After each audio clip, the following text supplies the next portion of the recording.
3장 16절은 아마 모든 신앙인들이 알고 있고 또 암송할 수도 있는 그런 익숙한 구절입니다. 요한복음 3장 16절을 통해서 신앙의 가장 큰 목적이 무엇인지를 우리가 다시 한번 생각해 보려고 합니다. 신앙생활을 왜 하는가? 이런 질문을 던지면 기독교뿐만 아니라 다른 종교까지도 신앙이라는 종교라는 생활은 대부분 마음과 연관이 많습니다.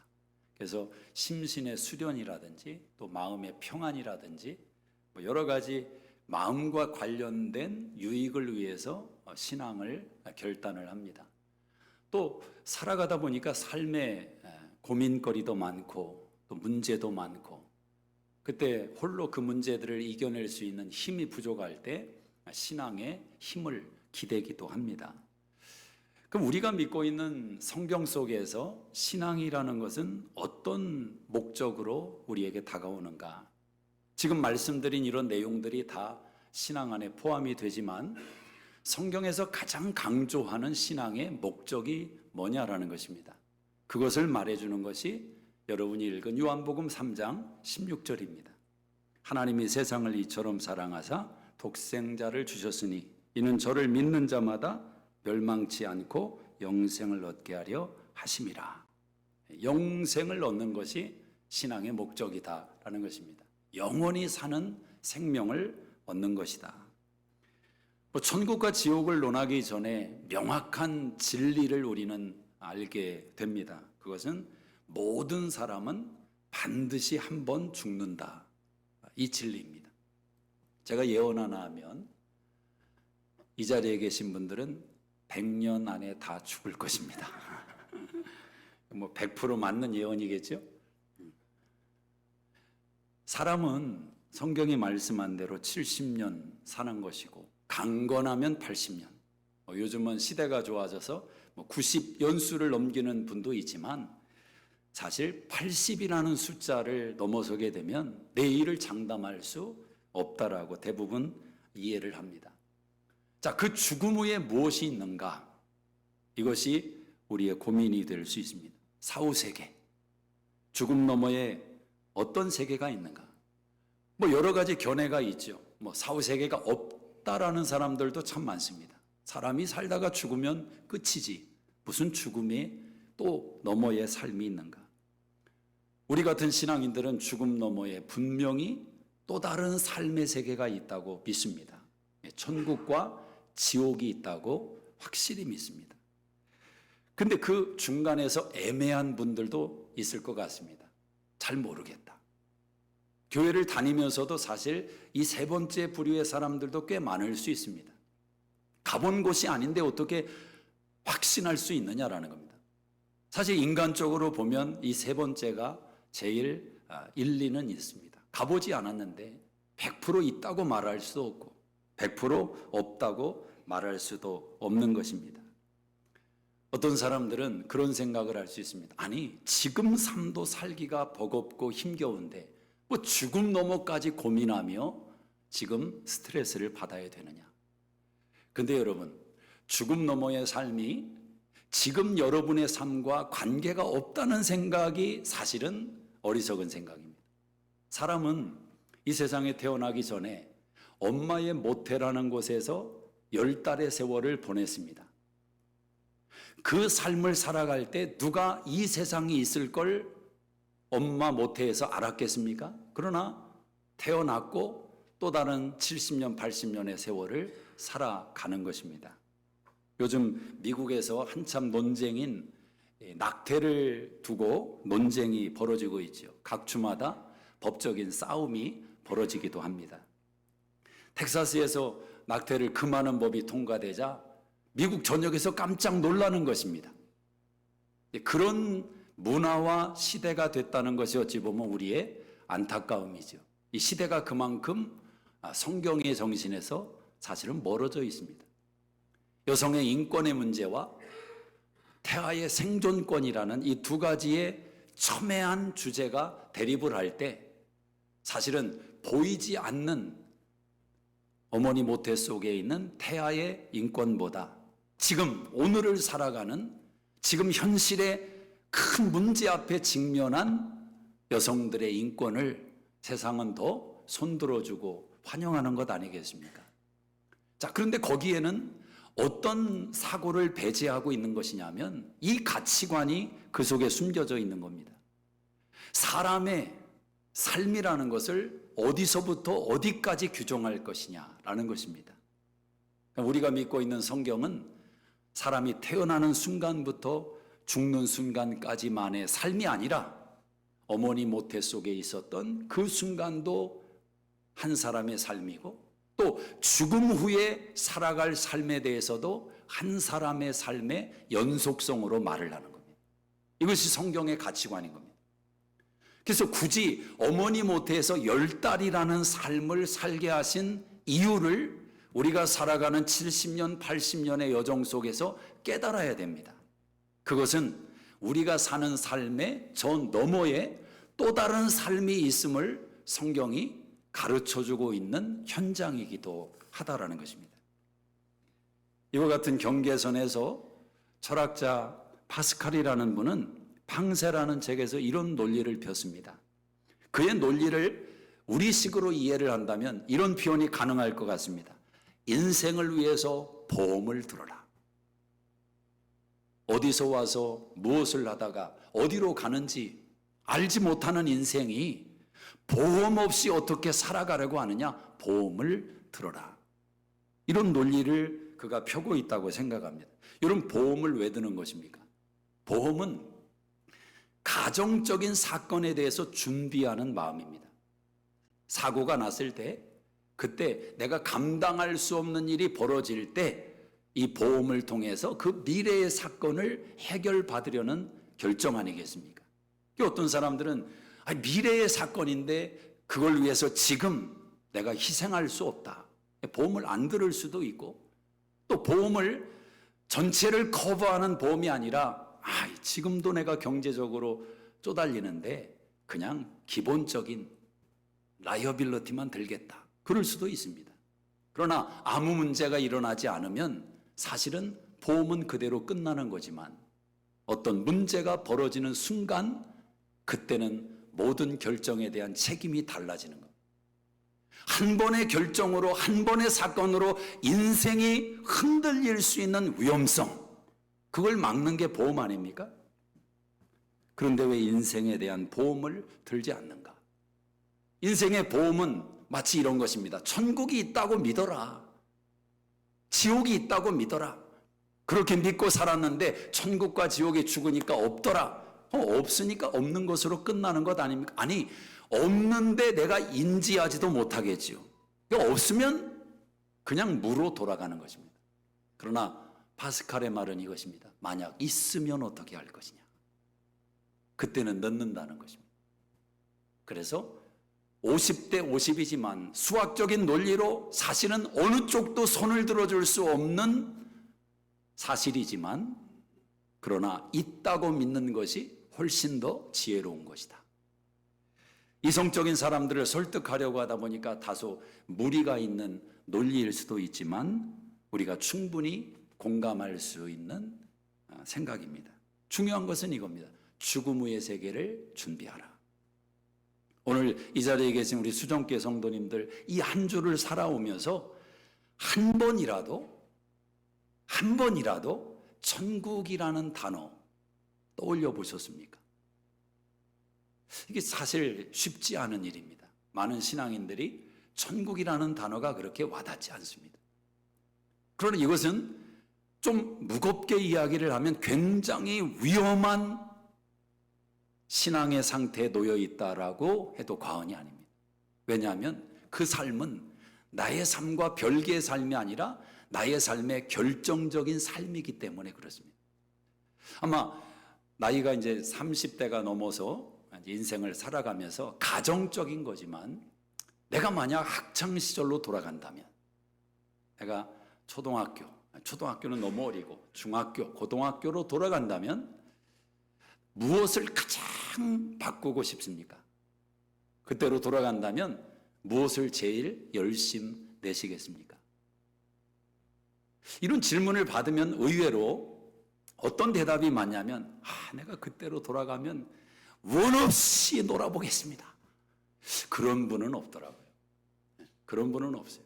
많이 놀아서 그런지 안 놀았던 분들도 그런 생각은 안 하더라고요. 하나같이 무슨 생각을 하냐면 내가 그때로 돌아가면 조금 더 그 본연에 맞는 일에 열심을 냈을 것 같다.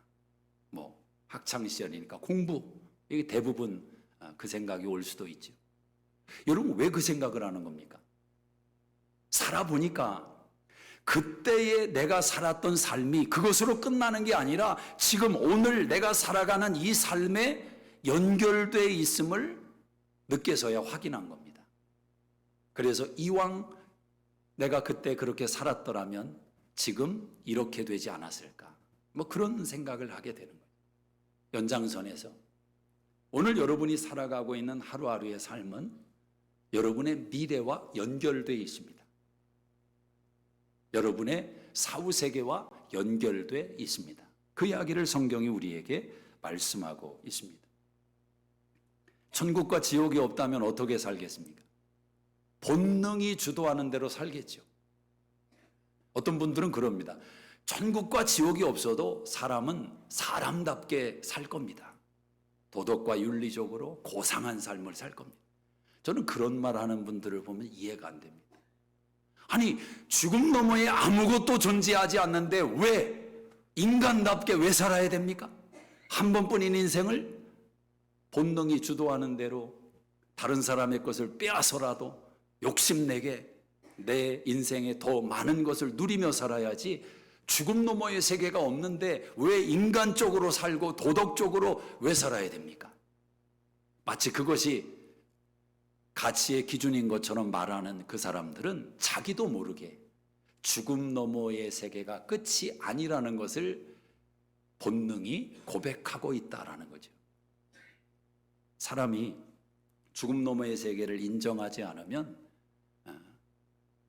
자기 힘으로 자기가 주인 돼서 법이 없는 불법의 인생을 살아갈 수밖에 없습니다.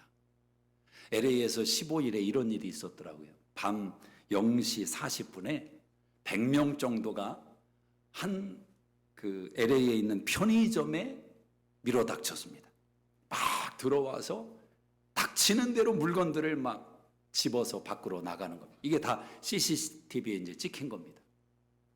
근데 이 사람들이 왜 그랬느냐? 무슨 인종차별적인 문제가 있는 것도 아니고 어떤 사건이 벌어진 것도 아니고 뜻밖에도 플래시 몹이라는 요즘 유행하는 게 있답니다. 불특정의 다수가 어떤 한 장소에 모여서 하나의 사건을 같이 만들고 헤어지는 거랍니다. 100명이 그냥 물밀듯이 들어와서 편의점을 난장판으로 만들었는데 제가 그 영상을 보면서 충격받은 것은 어떤 사람들은 부끄러워서 얼굴을 수건으로 두건으로 가리고 그렇게 하는 사람들이 있는가 하면 대다수의 사람들이 웃으면서 얼굴을 드러내고 그 일을 하더라는 말입니다. 이게 지금 5만 불 상금이 걸렸습니다. 그래서 신고만 하면은 정부에서 5만 불을 준다고 하니까 관심 있는 분은 한번 여러분 얼마나 충격입니까? 인간성을 포기한 거죠. 그냥 들어와서 내가 닥치는 대로 가지고 나가면서도 웃으면서 서로 자축하고 있는 모습. 근데 이런 모습이 창세기 19장에 보면 성경에 등장합니다. 소돔성에 롯이 살고 있었는데 그 집에 손님이 왔지 않습니까? 근데 소돔성 사람들이 롯의 집을 두드리면서 말하는 겁니다. 너희 집에 온 사람 내놔라. 우리가 상관하겠다. 이 상관한다는 단어는 겁탈한다는 말입니다. 얼마나 그 도시가 타락했고 그 도시가 악으로 관용했는지 하나님이 심판하지 않으면 안 될 수밖에 없는 현실인 것을 그 사건이 단적으로 말해주는 겁니다. 어느 누가 LA가 그 벌어지고 있는 그런 현상이 소돔보다 낫다고 누가 말할 수 있겠느냐라는. 여러분 하나님 없는 세상의 모습은 그러합니다. 자, 그런데 모든 사람이 그렇게 살지는 않아요. 왜 그러냐? 적어도 그렇게 살면 안 된다고 생각한단 말입니다. 그 이유가 무엇인가? 죽음이 전부가 아니라는 것을 인간은 본능적으로 깨달을 수 있다라는 거죠. 그래서 삶의 기호들을 잘라내고 삶의 욕망들을 억제하고 그 이유가 어디에 있느냐? 죽음 너머에 대한 의식을 가지고 있는 것입니다. 보험 든 것이 아까운 생각이 때로는 들 수 있습니다. 아무 일도 일어나지 않는다면 이거 아까운 거 아닌가? 아니 만약 천국과 지옥이 있다고 믿고 내가 신앙생활을 했는데 가보니까 없어요. 그럼 이거 손해 아닌가? 근데 여러분, 보험이라는 것은 마지막에 사건이 일어났을 때 유익도 있지만 지금을 살아가는 하루하루의 삶에도 유익이 있습니다. 보험이 있는 사람은 평안이 있어요. 마음이 든든합니다. 신앙이라는 것은 천국에 대한 이야기가 지금의 이야기가 되는 것입니다. C.S. 루이스라는 분이 그런 말을 했죠. 천국을 가장 많이 생각하고 묵상하는 사람이 이 세상의 삶을 가장 행복하고 의미 있고 보람되게 산다. 저는 정답이라고 생각합니다. 쾌락을 누릴 만큼 누려서 행복한 것이 아니라 하나님이 주시는 그 천국의 삶이 여기에서 경험된다라는 거예요. 어떤 신문 기사에 보니까 라터리에 어마어마한 그 상금에 당첨이 된 이야기가 나왔는데 제가 우습게 그 이야기를 보게 된 것은 당첨되자마자 제일 먼저 한 것이 뭔지 아십니까? 이혼 소송부터 냈다나. 이혼 소송. 저는 그 사람들의 인생은 안 봐도 뻔합니다. 비디오입니다. 이제는 쾌락으로 질주하는 인생이 될 거죠. 근데 쾌락이라는 게 그렇지 않습니까? 들이키면 들이킬수록 바닷물과 같습니다. 그 갈증이 해소가 안 돼요. 그래서 진정한 행복은 예수 안에 있다. 이건 그냥 우리끼리 하는 이야기가 아니라 실제로 경험되는 삶의 내용인 줄로 믿습니다. 오늘 천국과 지옥이라는 주제가 자연스럽게 무엇과 연결이 되느냐? 죄라는 문제와 연결이 됩니다. 여러분, 이 세상에 죄가 얼마나 많습니까? 오만 가지의 죄가 이 세상을 가득 채우고 있습니다. 그래서 교도소가 필요한 이유는 이런 죄는 세상으로부터 좀 격리시켜 놔야 세상이 안전할 것 같다. 그래서 여기저기 교도소를 만드는 거예요. 사실은 교도소가 적은 곳이 복된 나라이겠죠. 교도소가 발달할수록 그 나라는 위험성이 많은 것 아닙니까? 제가 미국에 와서 2군데 교도소를 간 적이 있습니다.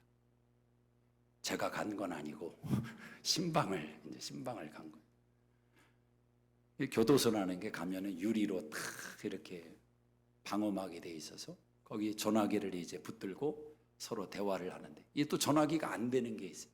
그럼 또 옆으로 옮겨가서 또 전화를 하고. 한번 너무너무 인상 깊었던 것은 딱 가서 앉아서 얼굴을 딱 봤는데 그 안에 계신 분이, 사람이 그럴 수 있더라고요. 순간적으로 눈이 핏줄이 돼요. 다 새빨갛게. 그러면서 그냥 닭똥 같은 눈물이 주르륵 흘려내리는데 얼마나 힘들겠어요. 거기 안에도 삶이 있죠. 감옥 밖에도 삶이 있지만. 자, 여하튼 세상에는 그런 감옥도 있고 재판소도 있고 교도소가 있습니다. 죄 문제 때문입니다. 근데 오늘 우리는 그런 이야기보다 우리 안의 문제를 한번 생각해 봐야 되는 겁니다. 자, 교도소에 들어가지 않은 사람들은 의로운 것인가?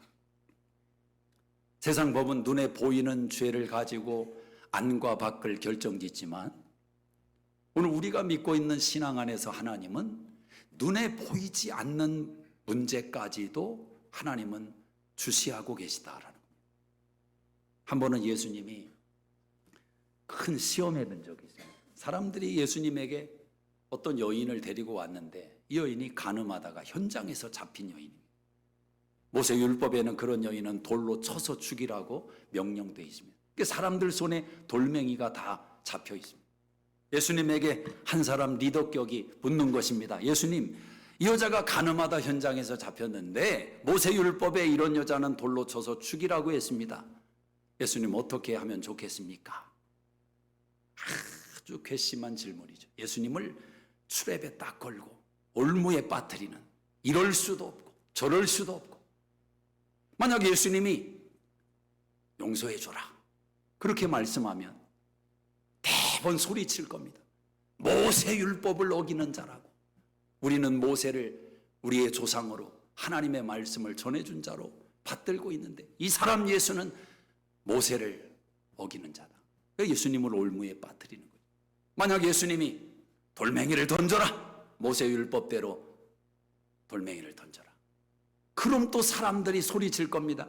사랑하고 외치더니 이게 사랑인가? 예수라는 사람이 돌로 죽이란다. 예수님을 올무에 빠뜨리는 겁니다. 이럴 수도 없고 저럴 수도 없고. 인생 속에서 그런 문제를 직면할 때가 있습니다. 이럴 수도 없고 저럴 수도 없고. 그때는 정말 지혜가 필요할 때입니다. 근데 예수님이 어떻게 하셨습니까? 갑자기 예수님이 땅에 털썩 앉으시더니 뭔가를 땅에 써내려가는 겁니다. 써내려. 그게 뭔지는 모르죠.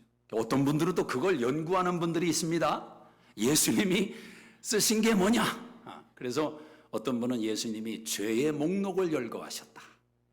그 자리에 온 사람들이 예수님이 쓰는 걸 보면서 자기 죄가 쓰여지는 걸 보고 깨달았다. 뭐 그렇게 해석하는 분도 있고, 또 어떤 분들은 예수님이 너희 중에 죄 없는 자가 돌로 치라, 이걸 먼저 땅바닥에 쓰셨다.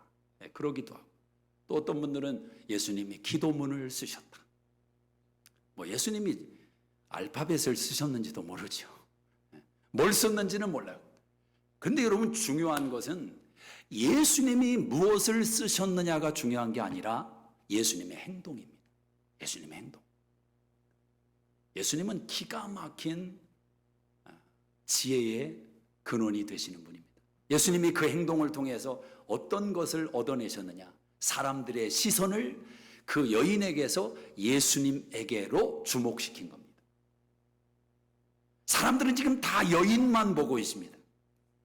왜 바라보는 것입니까? 그 여인과 나를 구별짓고 있습니다. 나는 돌을 들고 있고 이 여인은 돌을 맞아야 되고, 나는 던질 자격이 있고 이 여인은 맞을 수밖에 없는 운명이고, 다 재판관이 돼요. 다 의인이 되는 겁니다. 그런데 예수님은 그 시선을 자기에게로 돌리는 겁니다. 너희는 지금 이 여인과 비교해서 너희를 세우고 있지만 너희는 나와 1대1로 만나야 된다는 거예요. 여러분, 신앙은 절대로 누구에 비해서 열심 낸 게 자랑이 아닙니다. 그래도 이 집사님보다는 내가 더 열심 냈고 충성했고, 그 자체가 교만입니다. 주님은 그 시선을 그 집사를 바라보지 말고 나를 바라봐라. 나를 바라봐라. 아니, 하나님 앞에 섰을 때 그렇게 항변하시겠습니까? 하나님, 그래도 내가 홍 집사보다는 열심히 냈는데 이게 뭡니까? 그러실랍니까? 하나님은 5달란트 맡은 자에게 5달란트를 요구하고 1달란트 맡은 자에게 1달란트를 요구합니다. 1대1로 만나시는 거예요. 시선을 주님이 압도하십니다. 그리고 그때 주님이 던지는 말씀, 너희 중에 죄 없는 자가 먼저 돌로 치라.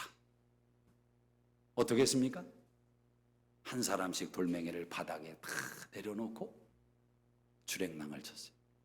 성경에 보면 나이가 많은 사람부터 그랬다고 말을 합니다. 왜 그랬을까? 아마도 살아온 세월이 많다 보면은 세상의 때에 더 많이 묻을 수 있는 확률과 기회가 많지 않았겠습니까? 가만히 돌아보니까 던질 수가 없어요. 그 돌을 던지는 거죠, 땅에. 물론 결과론적으로 그 돌은 다 예수님이 맞으시게 됩니다. 그들은 결국 그 돌을 다시 집어들고 예수님을 향해서 던지게 됩니다. 여러분, 죄가 얼마나 무서운지 아십니까? 죄는 교묘하게 우리를 미혹시킵니다.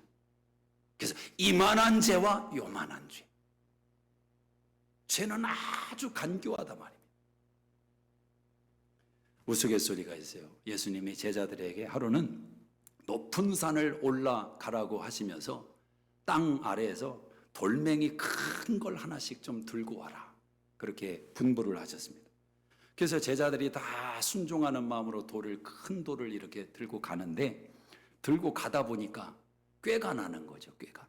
그래서 어차피 돌멩이인데 이 돌이나 저 돌이나, 그래서 큰 돌을 내려놓고 조그만 돌로 또 옮겨 탑니다. 그것도 나중에는 힘들어져요. 더 조그만 돌로 옮겨 탑니다. 나중에는 그냥 손에 잡힐 만한 돌을 가지고, 형식은 갖춰야 되니까. 그런데 처음부터 낑낑대며 순종하며 그대로 주님 말씀을 따라가는 제자도 있습니다. 정상에 올라왔습니다. 주님이 제자들을 다 맞이하시더니 기도를 하십니다. 하나님, 이들이 들고 온 돌이 떡이 되게 하여 주시옵소서. 여러분, 지고 있는 그 짐, 나에게 맡기신 사명, 이건 하나님 앞에서 1대1의 문제인 겁니다. 죄라는 것은 아주 간교하게, 비교하게 만들고 우월감을 갖게 만들고, 그 속에서 주님과의 관계를 조금씩 갉아 먹기를 시작합니다. 천국과 지옥을 논할 때 많은 사람들은 착한 행실에서 그나마 천국을 향한 기대감을 또 놓지를 않지요. 장례식에 가보면 그 기독교 신앙을 가졌던 분들의 장례식은 천국이라는 주제가 항상 화두이지만, 불신자들의 장례식장에도 천국이라는 말은 안 하지만 이런 표현을 종종 쓰더라고요. 좋은 곳에 가셨다고. 여러분, 가끔 방송에서 인터뷰하는 거 보셨습니까? 어떤 분이 돌아가셨는데 인터뷰를 누군가에게 할 때 이런 말을 자주 하죠. 그분이 그래도 좋은 일을 많이 하셨으니까 좋은 곳에 가셔서 편히 쉬실 겁니다. 그런 표현을 씁니다. 그런 표현을 들을 때 여러분 어떻게 반응하시겠습니까? 그거 아닙니다. 좋은데 못 갔습니다. 굳이 그러지는 마시기를 바랍니다. 장례식장에서. 그런데 여러분, 장례식장에서 그런 말을 안 해야 되기 때문에 장례식장에 가기 전에 그 말을 들려줘야 되는 겁니다. 절대로 착한 일에서 좋은 곳에 가는 게 아니라. 착한 일이라는 것도 참 애매하지 않습니까? 도대체 무슨 일을 해야 착한 것이고 어디까지 해야 착한 일입니까? A에게 착한 일이 B에게는 화가 될 수도 있는데, 성경은 우리에게 명확한 진리를 오늘 말씀해 주는 겁니다. 하나님이 세상을 이처럼 사랑하사 독생자를 주셨으니 이는 저를 믿는 자마다 멸망치 않고 영생을 얻게 하려 하심이라. 적어도 여러분이 예수님의 이 말씀과 맞붙어서 그래도 내 생각, 그래도 내 주장, 내 가치관, 내 경험 가지고 이 말씀과 붙어서 싸워서 이겨보려 거들랑 그렇게 한번 해보십시오. 그러나 이 말씀 앞에 내 생각이 아무리 많고 내 경험이 아무리 많고 내 가치관이 아무리 일어서도 이게 진리라고 믿는다면 다시 이 진리 앞에 나를 굴복시켜야 됩니다. 저를 믿는 자마다. 믿는 자마다. 근데 이상하게 요한은요, 믿음이라는 단어를 말하면서 믿는 자, 분사형으로, 진행형으로 말을 합니다. 과거에 믿었던 사건, 그 한 번의 사건을 이야기하지 않고 지금 믿고 있는 믿음. 어제 믿음이 아니에요. 오늘의 믿음. 이건 여러분이 다 이해할 수 있습니다. 여러분, 지금 남편과 아내가 살아가시는데 어느 누가 나는 10년 전의 사랑으로 살아갑니다. 그금은 충분합니다. 그런 분이 있어요? 나는 신혼여행 때 너무 좋았기 때문에 그 사랑 가지고 평생 살 수 있습니다. 손 들어보시라고. 삶은 손을 못 드는데 왜 신앙은 자꾸 그렇게 고집을 부리냐 말이에요. 자, 그런데 여러분, 믿음이라는 것은 시작과 과정과 끝이 연결되어 있습니다. 연결되어 있어요.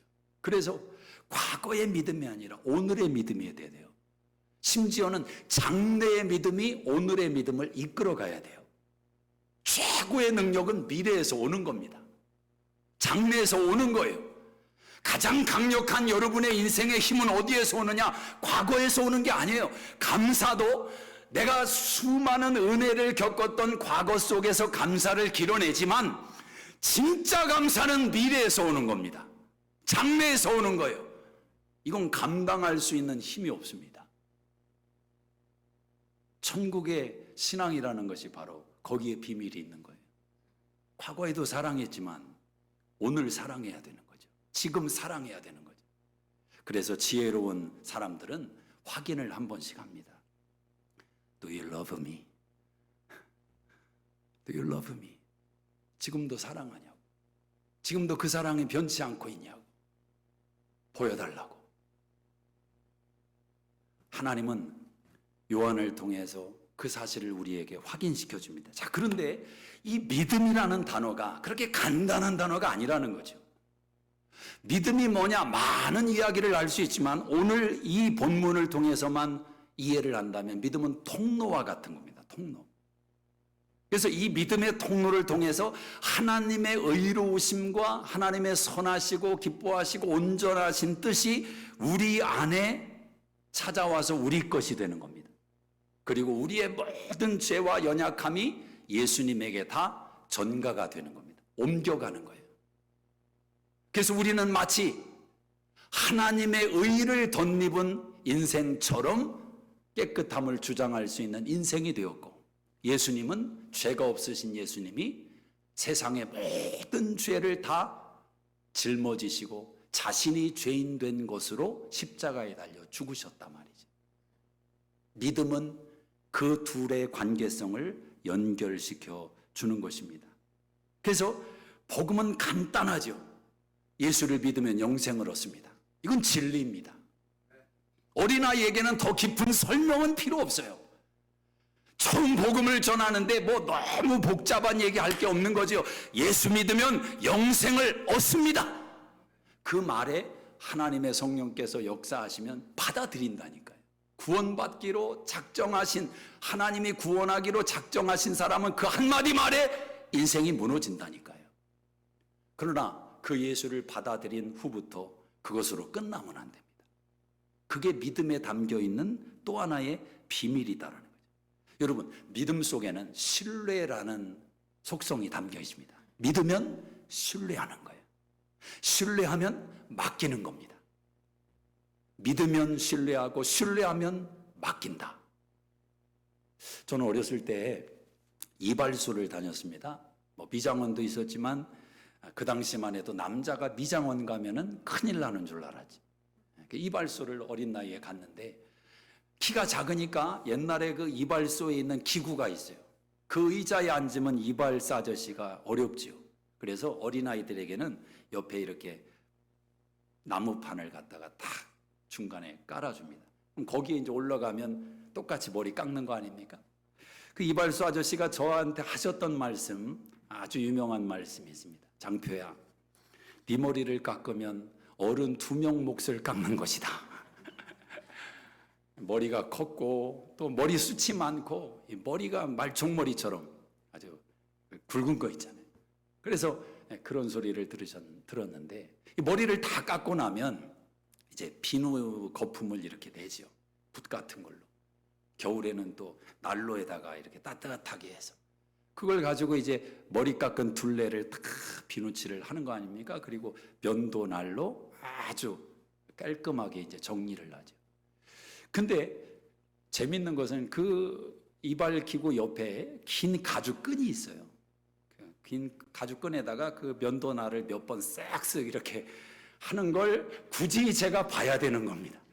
그걸 가지고 이제 면도를 하는데 어린 나이에도 그런 생각이 들었던 적이 있어요. 이 아저씨가 혹시 이상해져서 이 칼로 혹시 실수를 하면 이거 나 어떻게 되는 건가? 두렵죠. 근데 그 두려움이 오기는 했지만 제가 뛰쳐나간 적은 없습니다. 제 목을 맡겼습니다. 언제나 신뢰하니까. 믿으니까. 여러분, 의사 앞에 가서 마취 주사를 어떻게 맞습니까? 수술을 어떻게 합니까? 믿으니까.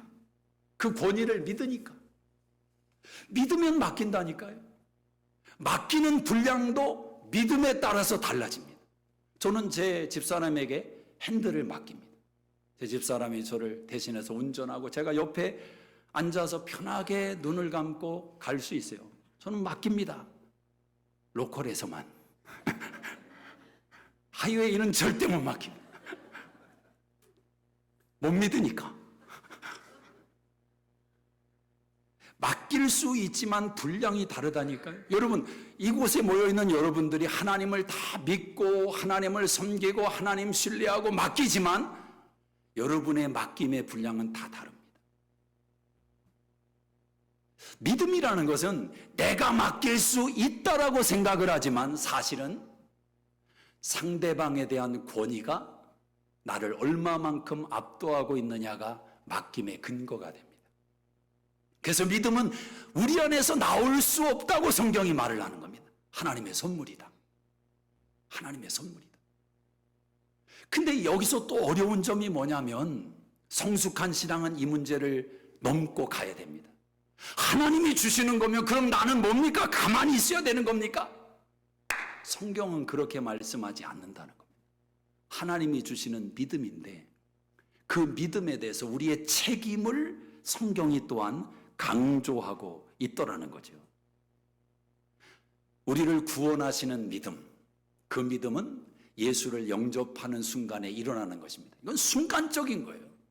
오래 걸리지 않습니다. 복음 전하고 예수님을 당신의 구주와 주님으로 영접하겠습니까? 아멘. 그 순간에 구원의 역사가 일어나는 겁니다. 우린 그걸 믿는 겁니다.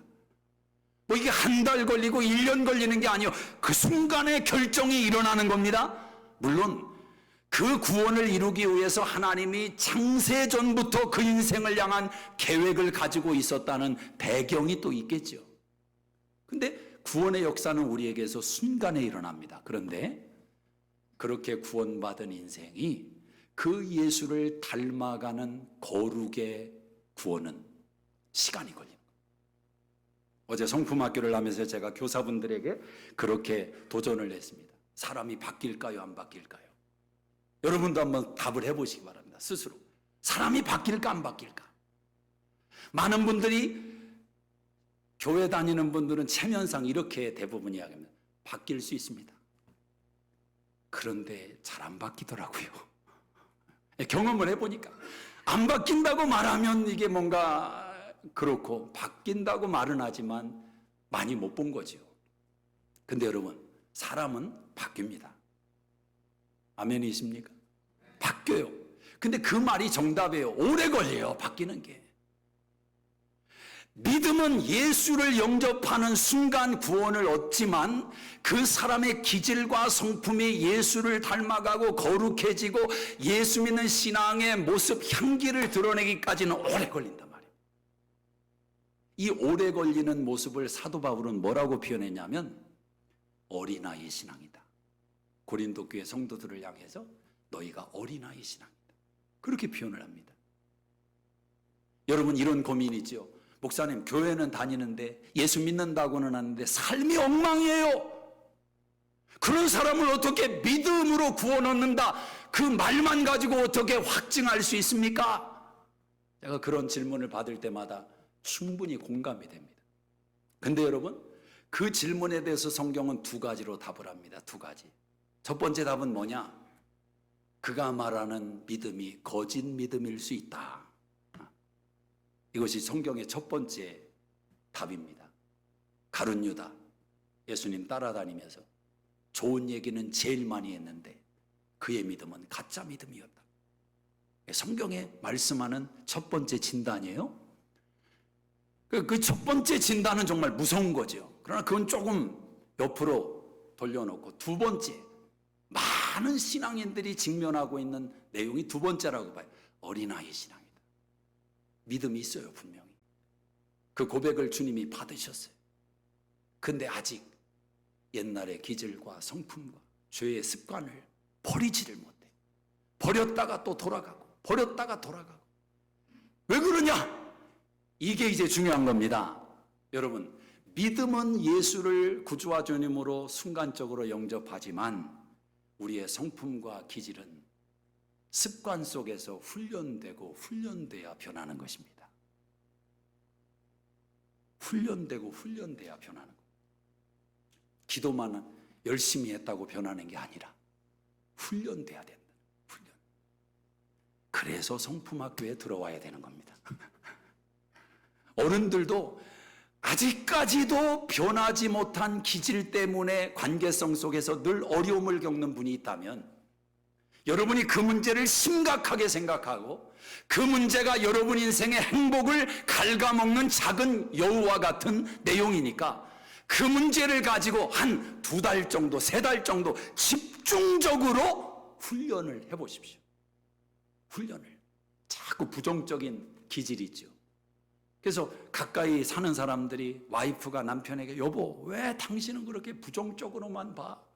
그게 힘들어서 하는 말이거든요.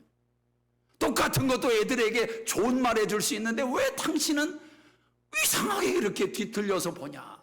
그럼 말한다고 안 바뀝니다. 어떻게 해야 되느냐?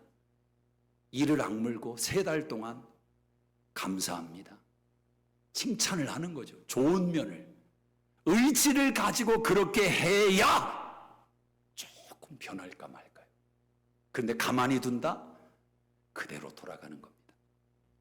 오늘 저와 여러분에게 하나님은 예수 그리스도를 믿음으로 천국에 간다, 이 진리를 선포하면서 오늘 우리의 책임을 믿는 자마다, 이 단어 속에서 우리에게 책임을 강조하고 있는 것입니다. 변하지 않으면, 거룩해져 가지 않으면 무엇을 놓치느냐?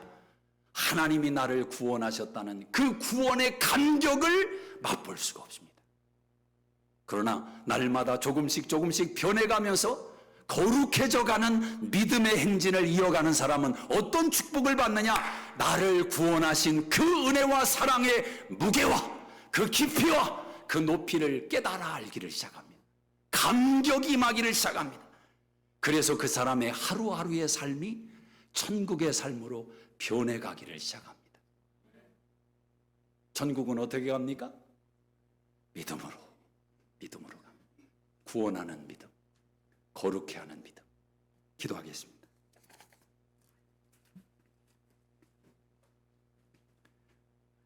우리 자리에서 다 일어나시겠습니다. 하나님 아버지, 우리를 구원하시는 믿음으로 억만 가지 죄악 가운데서 구원